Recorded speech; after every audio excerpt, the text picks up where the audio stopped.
Draft physics comments video. Just for the hell of it, I guess. It's there, so I guess you have to deal with it. Maybe. So it's good to clarify some points and all of that stuff. It's not of no value, but nothing profoundly new. Just there's just certain things in the way of making this even straighter, the line. And that's figuring out the whole momentum issue, in the sense that what particles are capable of, once they're given velocity, of maintaining velocity, and understanding the mechanism that would be creating that, because it's easy to think that velocity is free, like once you have it, just because you have it kind of thing. Like the photon. It moves when we really don't think about it having little legs or something, or wings or something pushing or doing anything to keep it going.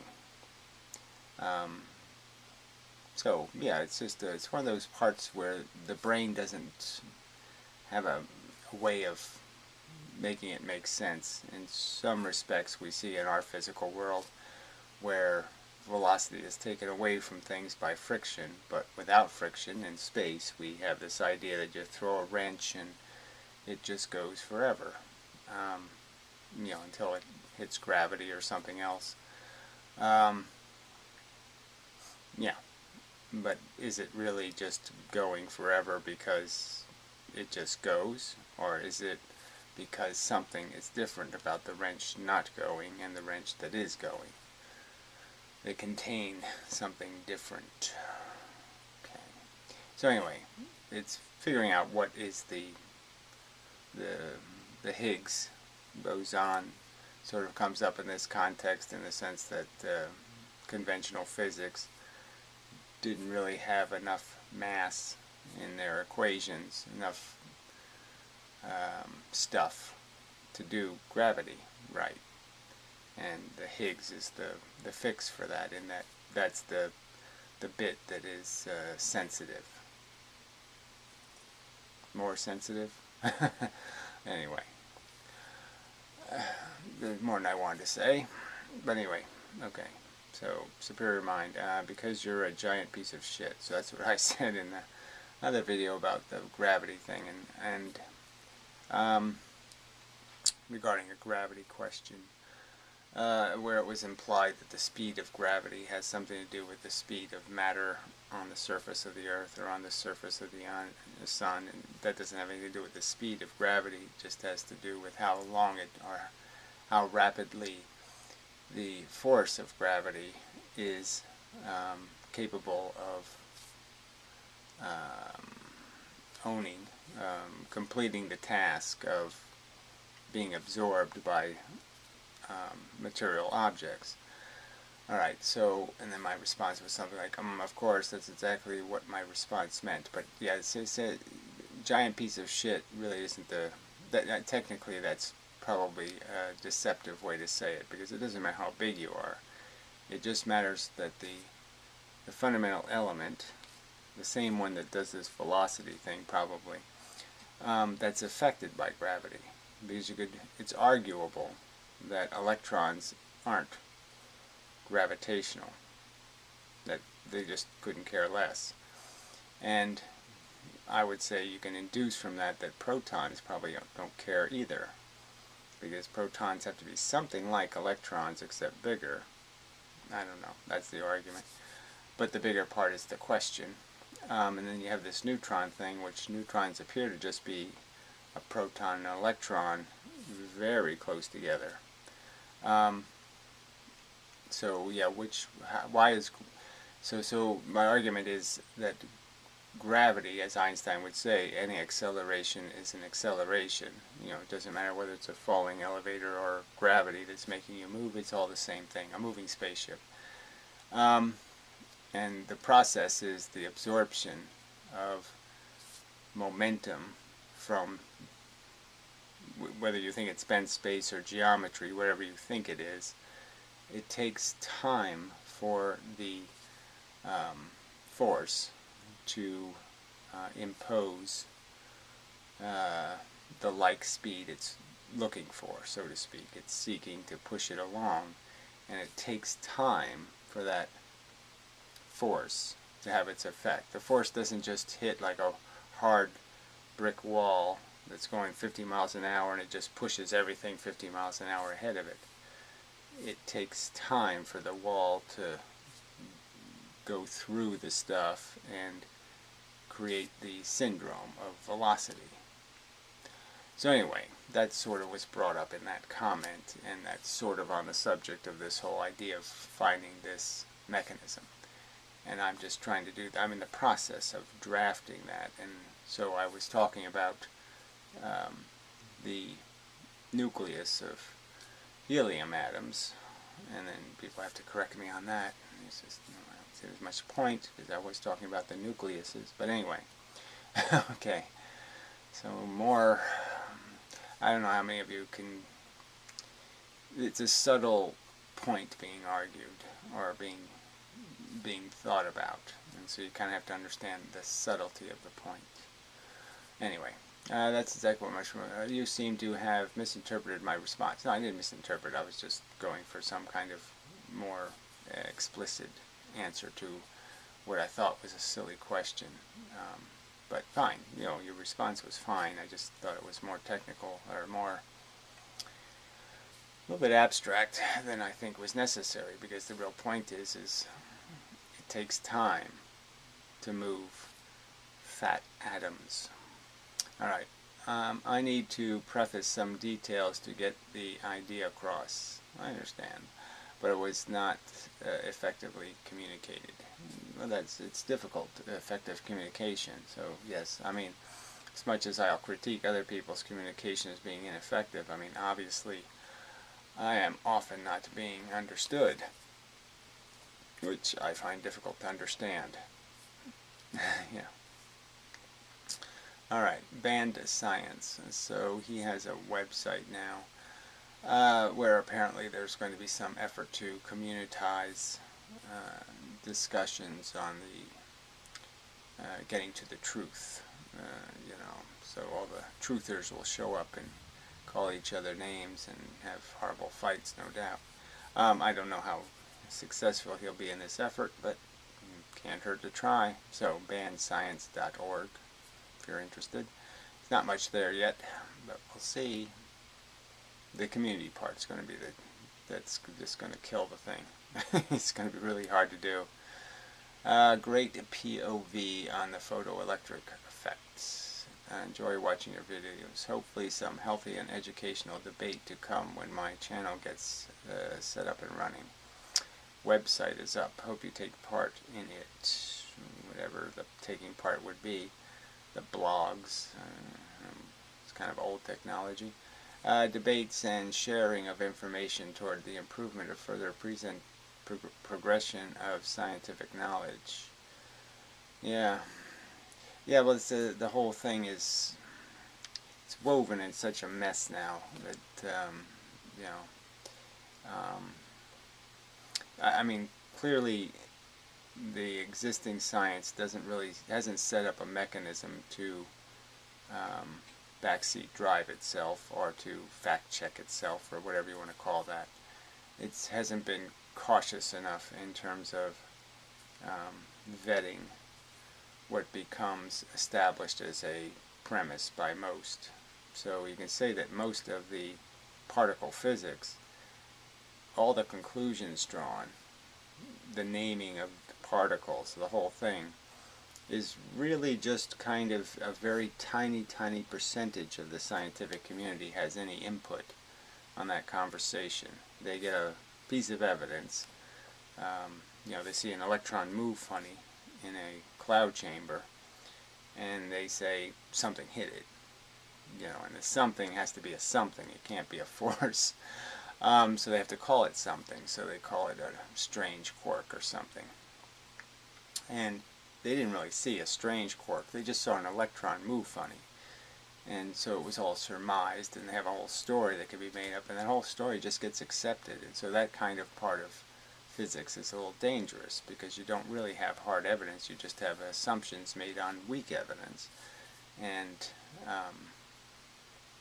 so when people like me show up later and say, well, 100 years ago, you know, you sort of wrote something in stone that probably shouldn't have been written in stone.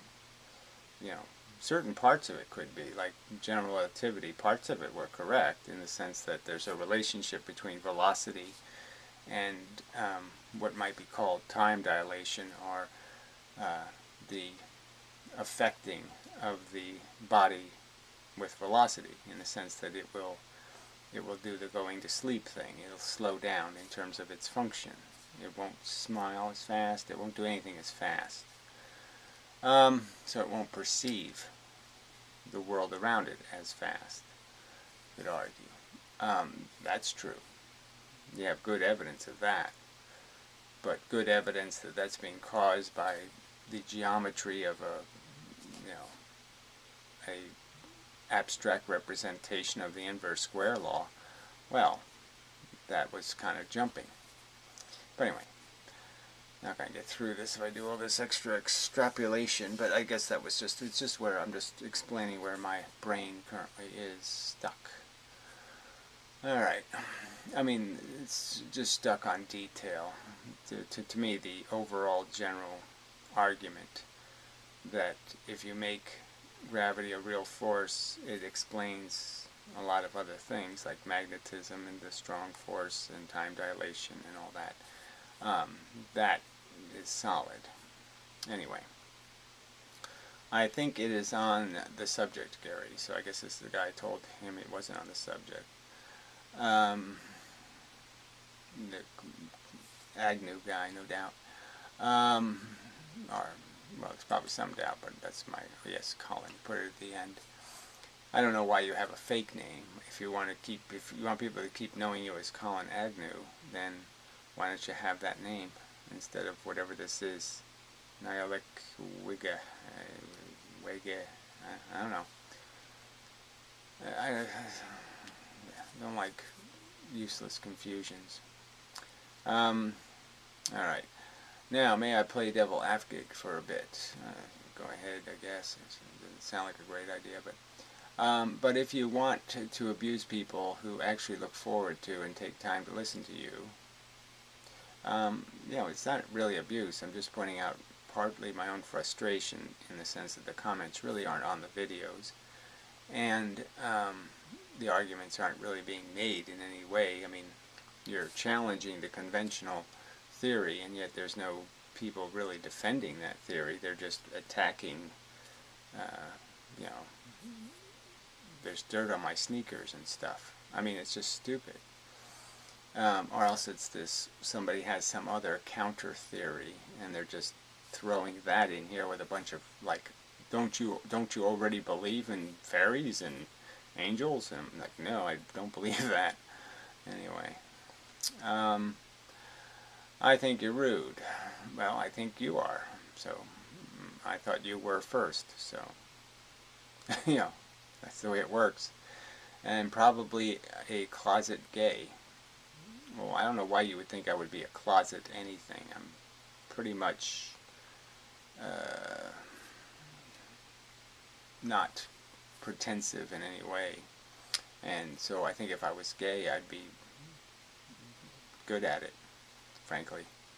The anger and absurd insults you level at people would be better turned in on itself. I don't know what that even means. In the hope that you realize your anger is only your inability to accept your homosexuality.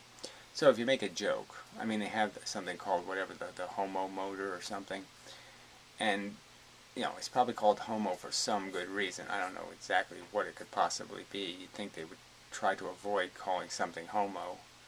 You know, I mean, just, it's like homo erectus. I mean, sorry, I have to do a Beavis and Butthead every time I hear that.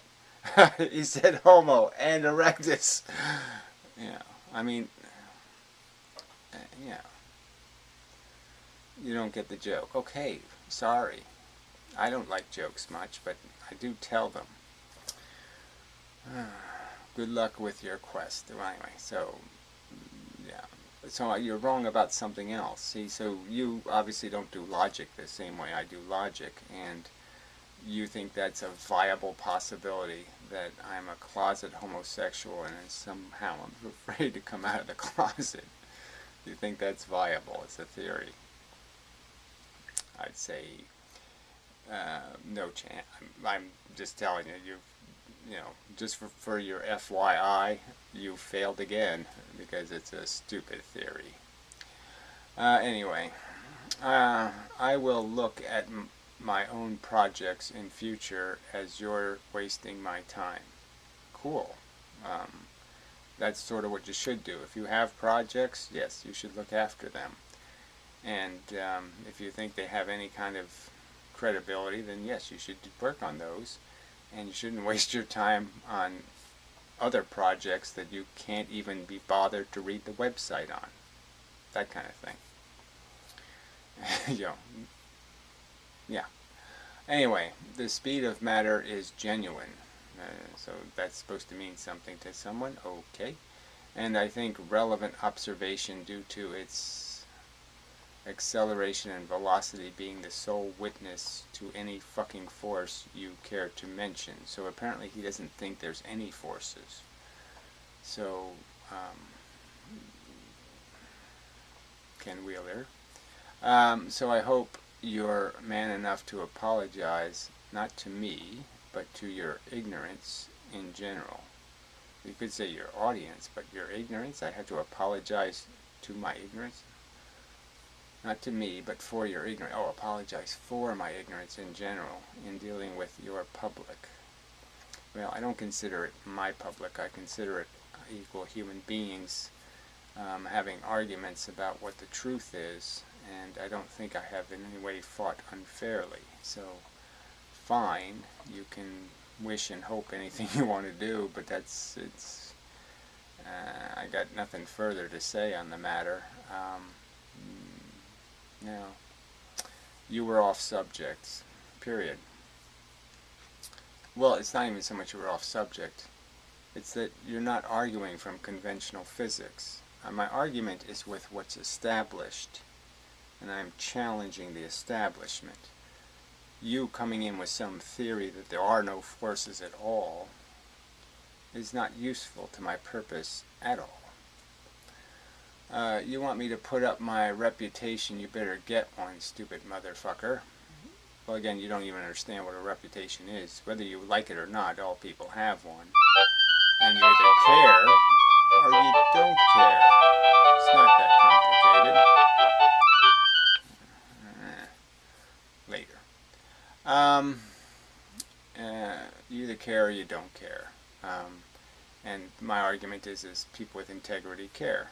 People who are on this planet to be called something eventually, be defined as something, a man or a slug, good or bad, fair, unfair. They care about that word reputation. So you're just proving my point. You're evading taking responsibility for your excretions that you're excreting, and you don't want to be called a shit talker or a shitter or a rude motherfucker or all these other things, and now you're just evading the very challenge to put your name on it. If you're going to leave something that stinky in people's living rooms, you should put your name on it. Put a little sign that says, I was here. But you're afraid to do that.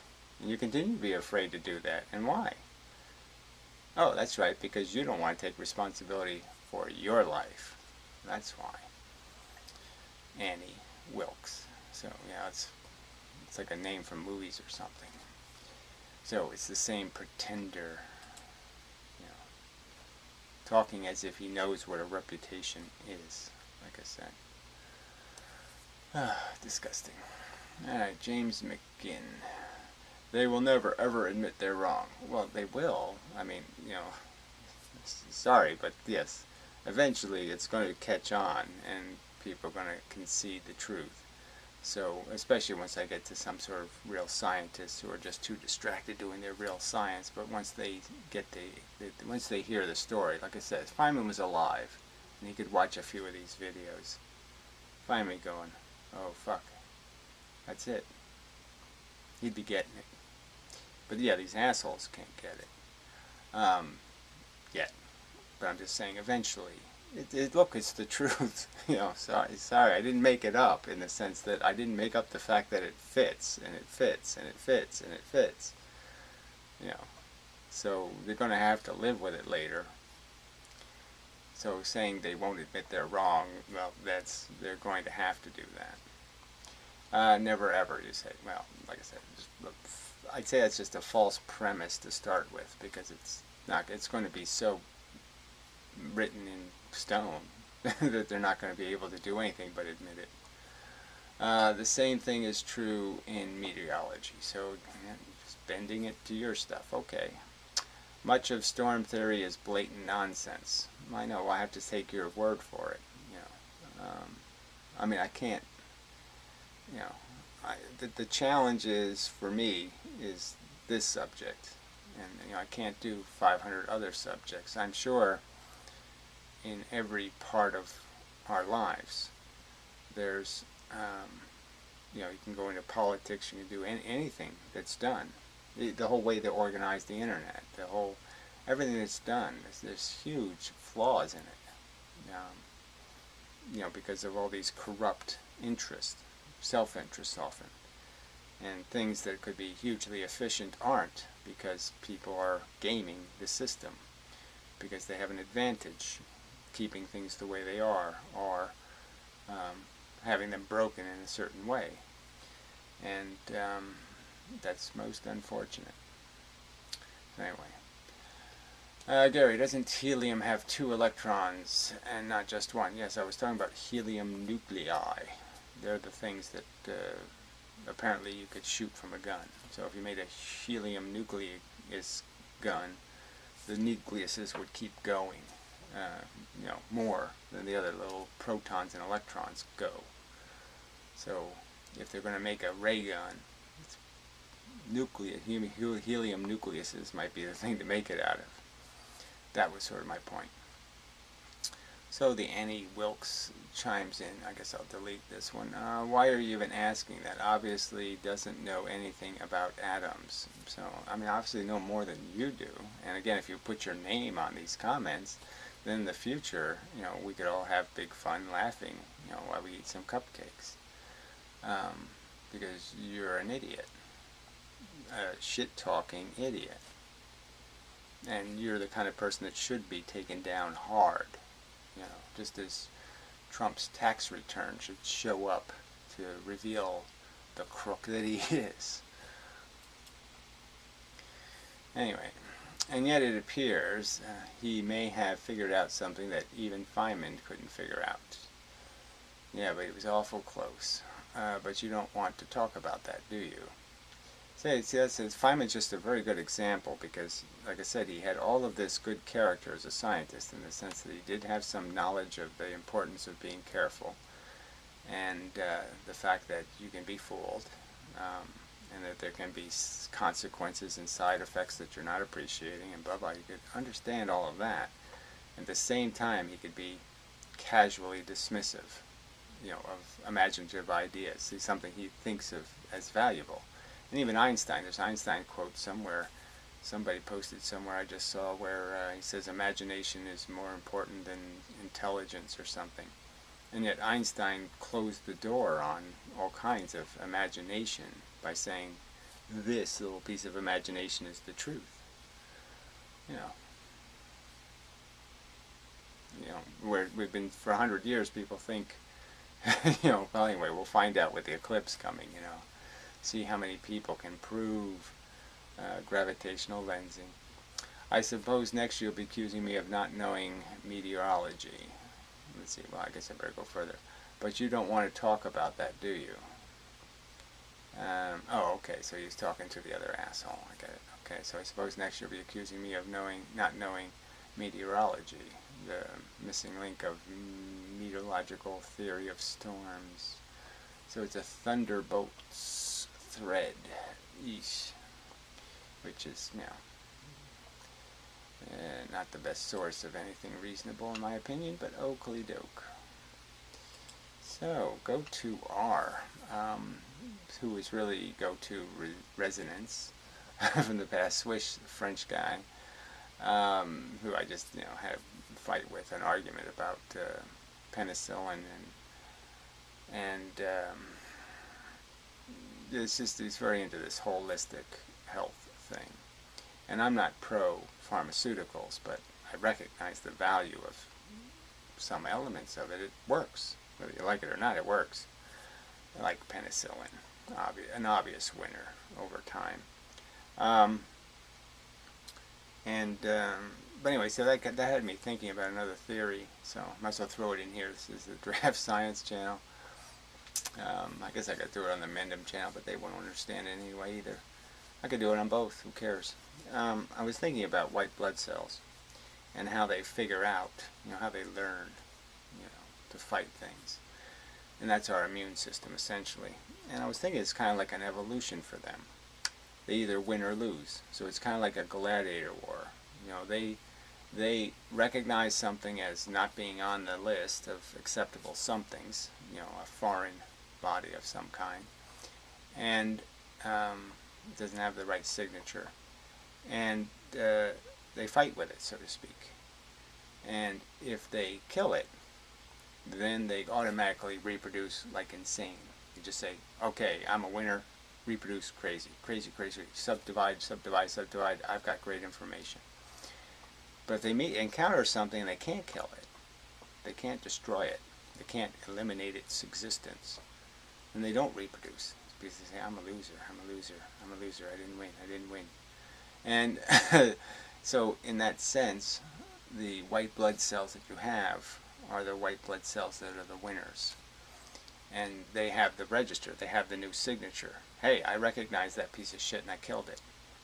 And so having that signature ends up being the dominant player, and then that becomes the dominant player in your in the crap that is sent along with the mother, the pregnant mother. Her white blood cells are probably the ones that are really dictating your immunity. But anyway, I just always an interesting blah blah blah of theory of how white blood cells get smarter. They evolve into it. Yeah. Anyway, all right. Go to R. So I probably will read this badly because it's written poorly. Because English is not, it's his fourth language, I think. But anyway, the idea of simpler and better explanations of quantum mechanics is seductive.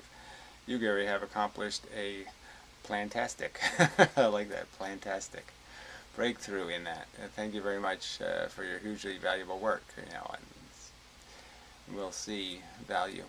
That's the tricky part, is implementation. Nothing would be better than a good computer animation for easier visualization and general understanding, right? And I agree. But that's why I kind of want to get this nailed, because I tried that originally with my first ideas, and they weren't good enough ideas. I didn't have enough of the basic elemental stuff right to make that work fruitful. And so I don't want to go through the same process of trying to organize how to implement an animation with a wrong plan. I want to have the right plan. Anyway, I'm willing to contribute to a collective effort to make such simulations happen, and will try to go towards this goal even alone and with my limited capacities and responsibility. Okay. Good. In order to do this, I need to understand it so well that I can instruct the guy who is capable to do the computer animation. Yes, likewise. And so that's where I'm not quite there yet. We're getting close, though. It's this whole velocity, like I was talking about. You have to know exactly what elements are capable of collecting force, collecting momentum, and which ones aren't, because those kind of mistakes are important. It comes down to whether says it just gets, the more you have to go into it, the more, it just starts to get a little complicated. But there's two functions. There's the proton and then the black force and the red force. And the idea is that the red force does the perpendicular thing, and the question is, the black force reflects. But does it? In the sense that, does it in a pressure sense? Does it actually impact it in the, is it creating the container that's keeping the electron a thing? And outside of that pressure, the electron would just fall apart. Those kind of questions are the ones you have to kind of know to be able to play this out, so to speak. It's really about, see, the mechanism could be that the electron has a pointing vector thing, like it has a head that can rotate anywhere, and whatever way that head rotates is the direction it goes in. And the head always rotates to the whatever the field is. So whatever it has more of, it automatically creates a system where it goes in that direction, that kind of thing. And that would explain how, as it encounters external force, it could still go forward in the force by just collecting the new head. It's collecting the reflection. See, the point is this could be a something, and something hits it and reflects. Well, what if the something just absorbs the reflection and just says, the piece that just reflected, I'm becoming that piece, and I'll just let go of the piece that went the other way. Sort of get it? It all looks the same on a diagram in terms of the energy, so either explanation can work because they're all energy neutral. But anyway, all right, this video is way over people's heads. Anyway, so let's split it into scenes for just a presentation and start with the first one. That must be solid like the foundation of a building. Please, to someone supporting this theory and knowing even a little bit more than I, to correct me if I make a mistake. The first scene would be the stationary camera observing the elementary field of quanta and tons. Yes, so there's just black and red little bits shooting in all kinds of directions. Their light speed is slowed, their light speed, right, that's correct. So slowed that we can see them flying in all directions in three-dimensional space, correct. Right. It's probably like something else, like a, well, can't think of anything. You can imagine a room full of mirrors and a light bulb, and the idea would be that the photons just keep bouncing from all directions once they start reflecting off the mirrors. Because they act in two ways when filtered. They could be represented by two colors, or even better by flat arrows, half of them, and vertical, others in horizontal inclination, or perhaps could all of them be different degrees of inclination but convert to one. Yeah, this is where it gets a little bit tricky. Polarization on the quanta level is probably structural, so I don't think it's just a plane that is different, like in filtering light. Light polarization really just has to do with the angle that the light has, and it has nothing to do with one being polarized and a piece of light not being polarized. It just has to do with which way you orient the filter, where the difference between these two kinds of quanta, I think, is more fundamental, in the sense that it's round and square. It's square hole, round hole, different. But anyway, it probably doesn't matter as long as you just recognize that the two affect protons and electrons differently.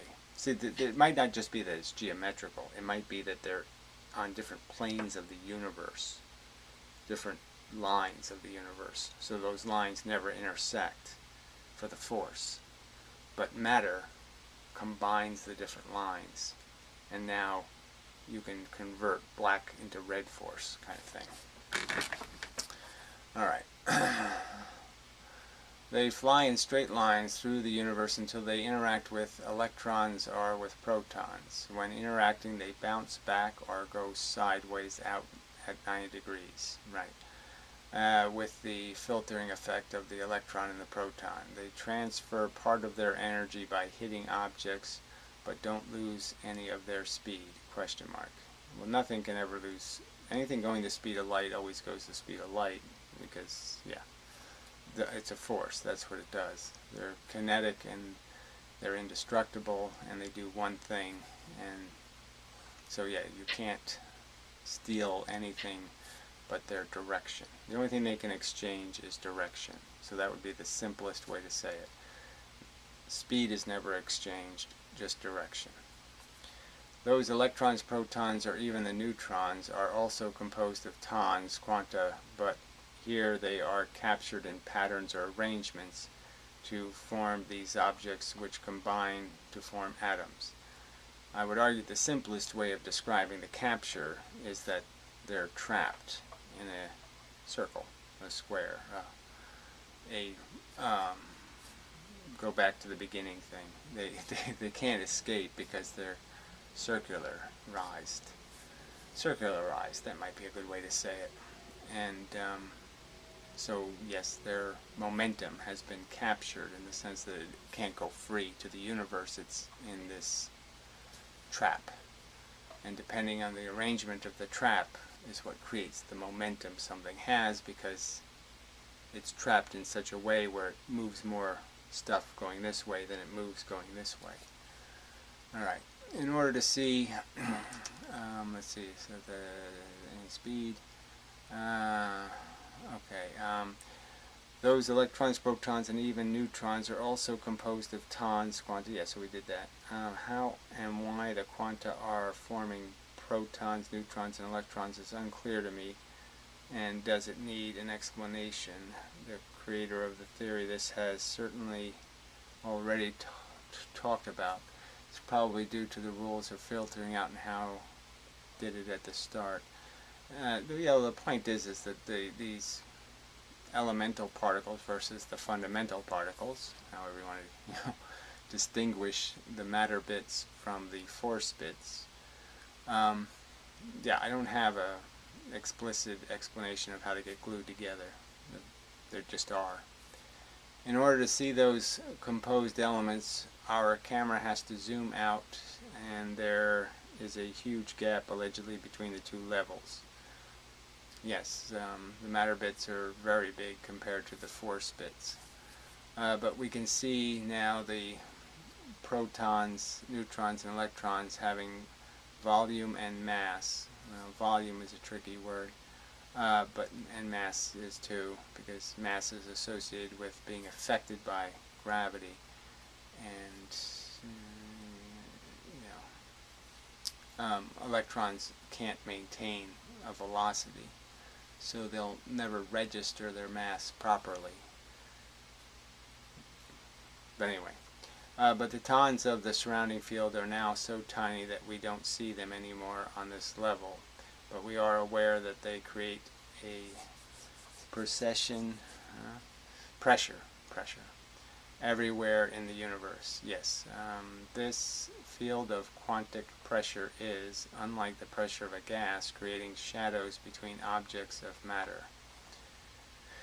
Yes, gas can go around the corner.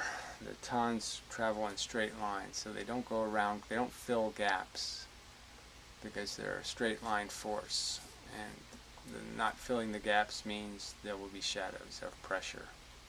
Those shadows are zones of, just like light, those shadows are zones of lower pressure that pushes the object together. Yes, gravitation. Unlike pushes together, okay, we got to be careful of that one, because again, the real argument is the gravity is created by absorbing the pressure. You're absorbing the little bits that are moving in the direction. You absorb them, excrete ones not going in that direction. So you're exchanging stuff going this way or that way or that way or that way or that way for something going that way. And that's what's moving you. And when you absorb it, it means there's no thing going this way. You're absorbing it, so it doesn't go. And your absorption is at a tremendously slower speed. So you move a tiny little bit, while the thing that you absorbed would have gone way far away and hit something else. And now it doesn't hit the something else, which means there's more pressure coming from behind the something else, which means it will absorb that extra arrow and start moving towards the other thing. Okay. Let's see. These objects which combine form atoms, I don't know if we're there yet, they transfer part of their energy, I don't know where, fly in a straight line. Okay, there, so you're starting off correct. Kind of being filtered. What is this? How did this get here? The first scene, I don't know, somewhere I made a mistake, but it doesn't really matter. The other ones bounces back and forth between the electrons, well that's way later. Oh, sorry. So you definitely got the straight line thing there. Why do quanta are forming protons, neutrons? Yeah, we did that part. In order, okay. But we can, okay, pressure gas, okay, we got that part. Sorry. Unlike the behaving of matter between electrons, the field creates a repelling force because one of the two kinds of quanta get filtered sideways out while the other one bounces back and forth between the two electrons. Yes, so there is a reflection that's either perpendicular, the reflection is changed in its direction, or the reflection is the natural reversal.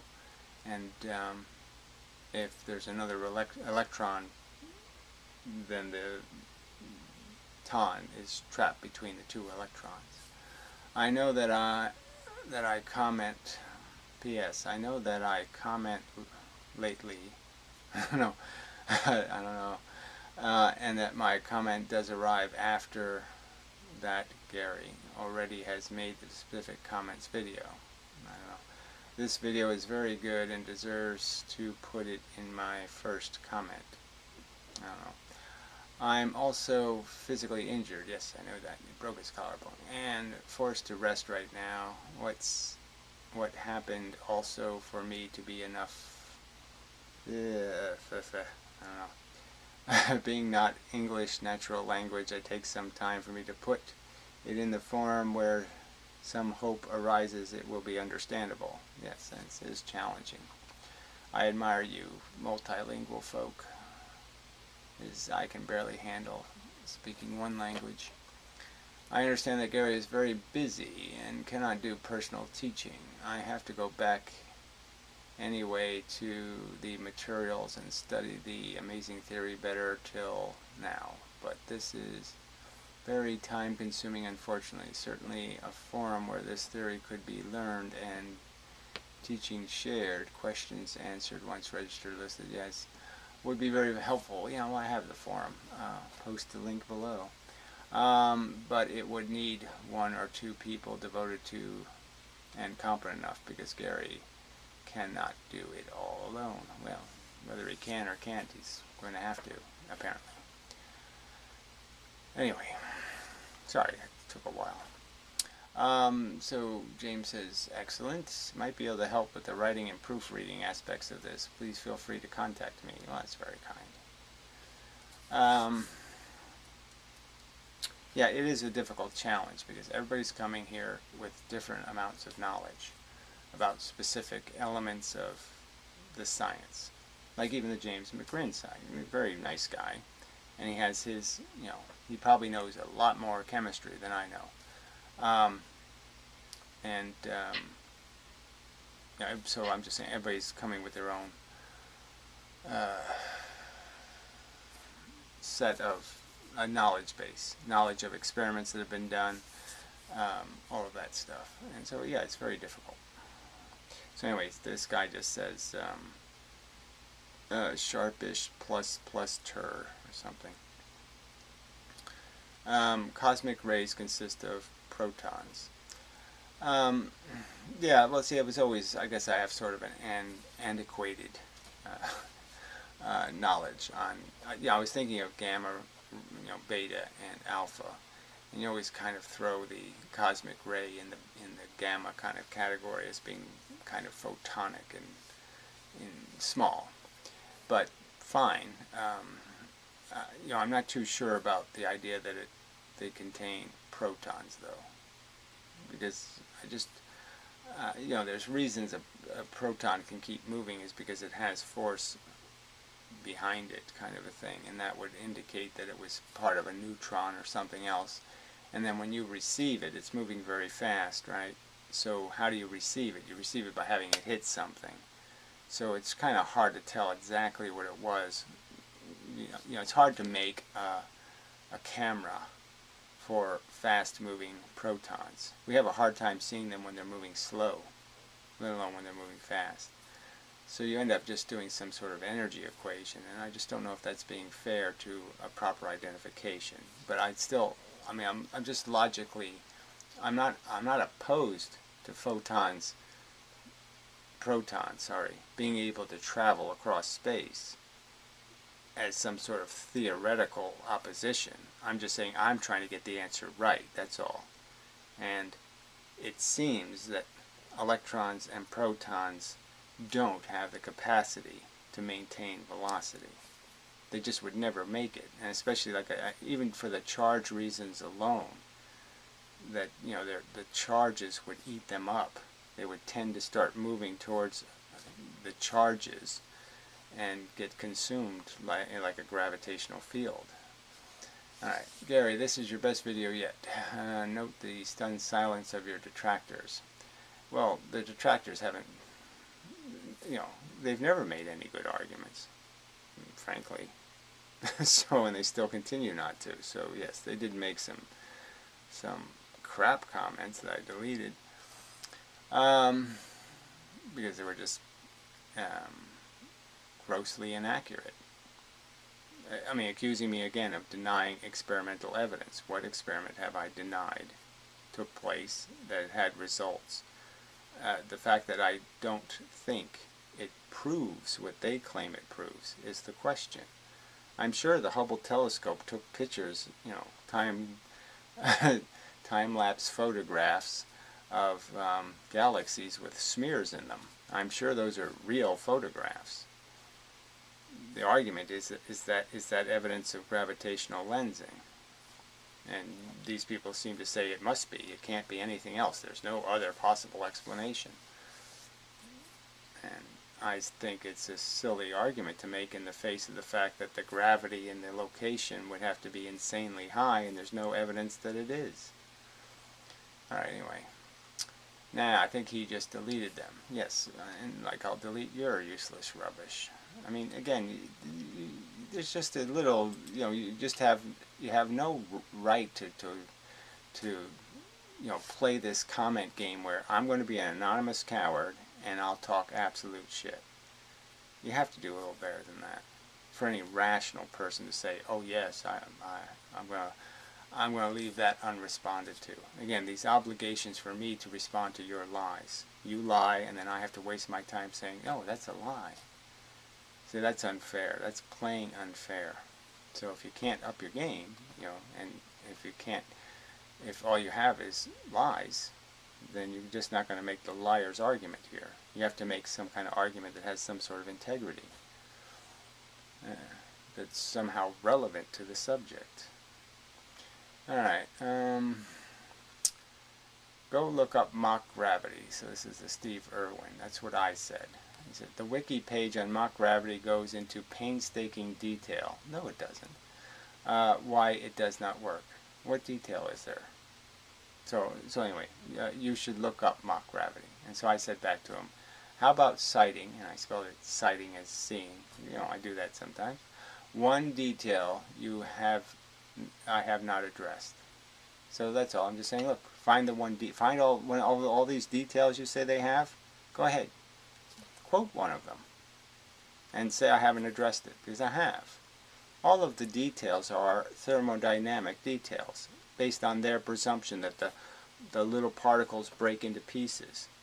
Well, clearly I've addressed that. No, they don't break into pieces. That's silly. I mean, those kind of arguments. There's no painstaking detail that says we've proven it can't possibly work. I mean, so you don't see how that's an obnoxious comment. You're saying this stupid wiki page proves something it doesn't prove.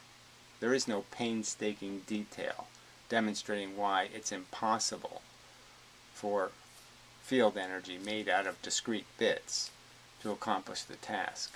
Just as what you think it's impossible that light could be a discrete bit.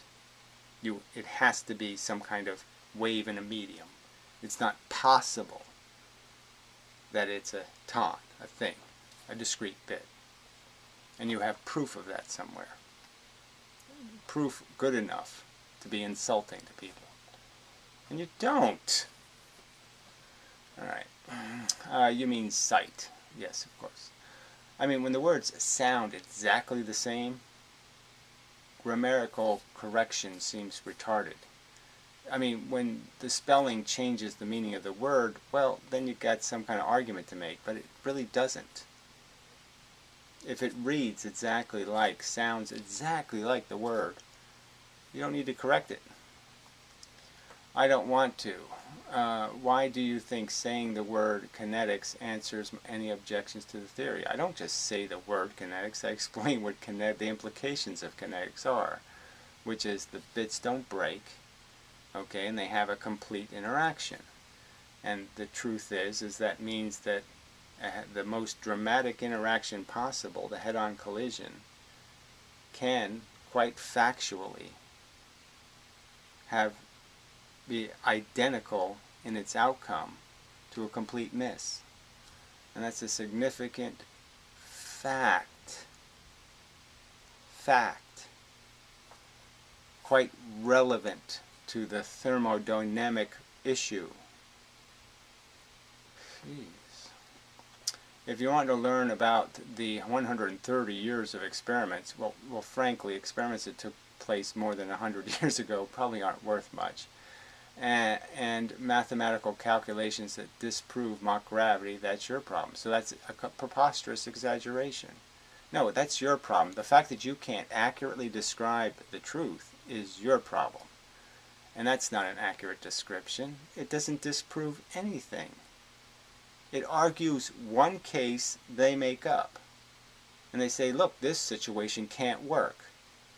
And they don't allow you to say, well, why don't you just change the situation? Why don't you change the information going in, and then you'll get different information going out. They didn't prove all possible explanations. They disproved one explanation based on premises they imposed that weren't even fair to the 300-year-old interpretation.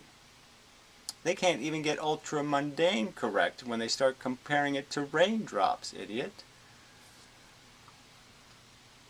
So what, you want to just keep lying? Okay, that's your thing, being a liar. Jeez. I don't know if I need to go through all this crap, but, well, we'll go through some more. Oh boy, now you're really done it. That's Sarkeesian. So again, more just fake people doing their fake thing. So yes, your comments will all disappear now. Useless cunts. Yes, all the mathematics doesn't apply to draft science. You would probably know this. I don't know what that meant exactly. If you can't cite one detail, then it doesn't seem as though Gary is the one having problems. Exactly. They can't go to the Wikipedia page is not very long. They can't just copy and paste a paragraph out of it, and I'll point out exactly how it has absolutely nothing to do with what I'm proposing. But yeah, they can't do it because they can't do it. That's right. There's no evidence for their insanely stupid exaggeration. So James just continues arguing, and it says, so GM, that's right, you pretend nobody mentioned friction. Let's see. The fact that Lesage gravity implies the volume, not the density, would dictate weight. Just pretend those things haven't been brought up. Fuck you. Your head is buried in the sand, and you're telling me I should give you details. Well, yeah, that's with the whole, another insane irony. The whole point of, yes, he's making the accusation that you're doing the ostrich thing, which is hiding from information, not the details. That's information. And you're claiming, yes, I'm afraid to bring details. You're just validating the very statement he made. You're an ostrich sticking your head in the sand who doesn't want to hear it. That's all you are. Thank you. I mean, make an argument validating the fact that you're doing exactly what you're being accused of, which is running from the facts. Alright, Annie, I'm not pretending. I didn't see it. Oh, possibly I didn't see it and didn't understand it. I don't know. Is there some reason you can't just explain it? Is it a secret? Yes, it's his little personal interpretation, which is anything said about anything. Like, it's like a racist or anything else. You know, you draw a goofy picture, and yeah, that's all I need. Just give me the goofy picture, and that's proof that them people is bad, because I saw a goofy picture of them. And that's all he's got. Alright, so then there's some new asshole, P. Skariski 7111. Wait, how does Lesage imply gravity depends on volume? Well, that was the whole point of the theory, idiot. Even 300 years ago. So again, these people have paid no attention to the subject. They haven't researched it at all. The very idea, Lesage was, no, the Lafontiere guy, the original inventor of the theory, so to speak. And again, I'm not arguing Lesage gravity. I never even heard of either one of these guys when I proposed what I proposed. So again, you don't see the pigeonholing you're playing, the game you're playing here. You're ignoring what I'm saying. You're ignoring my theory. Now we're deciding that I'm arguing somebody else's theory. And then you can't even argue that somebody else's theory honestly. Because the whole point of his theory is that they're ultra-mundane particles. That is, most of them go through the object, and only a percentage of them hit it. That's why they were ultra-mundane. The idea is that most of the gravity goes through the object. So yes, it depends on volume. Density. Density would decide how much force hits you. That's a bogus point. If you make something denser, it'll filter more particles. Even I can understand that. It'll filter them as individual particles is the point. The effect will be one thing on one particle. And that's the whole idea. I mean, it was essentially, even 300 years ago, it was sort of a nuclear idea in the sense that the force wasn't just hitting one big thing. It was going through the big thing and hitting all the substance of the thing. The entire substance of it. Why do people talk about friction? There is nothing to rub against. What does that even mean? Friction is based on the fact that there's a force, like an ether. It would be thick when you try to push through it. But apparently it isn't when it's bent space or electromagnetic fields. None of those create any friction. I admit, though, DS is always all over the place. Well, fuck you. So I can't follow even him. Well, that's your problem. You know, it's not my problem. So you're stupid. Fuck you. I mean, you know, the overview videos are there. It's on the website. There's nothing all over the place. The argument is made. So again, you just aren't interested enough to pay attention. Parketskis, whatever. Are you wrong about the density thing? You're just wrong about the density thing. Mathematically, the times would have to be times, I guess you mean tons, would have to be so small and traveling so fast in order for the density rather than volume to determine weight. Again, it's a nuclear phenomenon. each individual bit is being affected by gravity. So yes, the more bits you have, they're all going to get affected the same way. They're all going to go 20 miles an hour. They can't collectively add it up. Then the times would have to be moving so fast. Well, again, the argument is they're moving the speed of light. You have so much kinetic energy. No, not kinetic in the sense of what? You're saying broken energy? No. There's no kinetic energy waste in most kinetic theory. That it would incinerate all matter on the spot. So again, he's turning it back into, all the little bits break into little pieces. So, I've explicitly stated, no, they're indestructible. Again, I think even Lesage's theory, they're indestructible. That's just a mathematical fact. So again, is he arguing the actual theory? No. The actual theory has nothing to do with any ultramundane particles that break into pieces. That's not in the theory anywhere. So they're just breaking it. They're just saying, we don't want to hear about it. We're going to turn them into asteroids hitting the Earth and smashing into pieces on the surface. And then we'll say, see, mathematically that's what's going to happen. That's why it can't work. And then they'll say, oh, I'm making fair, reasonable arguments. No, you're making incredibly unfair, totally unreasonable arguments. And nobody should accept this kind of crap from people. You're just wasting people's time with crap like that. Anyway. Determine the weight on the spot. That's just the mathematical fact. And you can pretend the math doesn't apply. Well, I can pretend that your premise is accurate, but that would be foolish because your premise is inaccurate.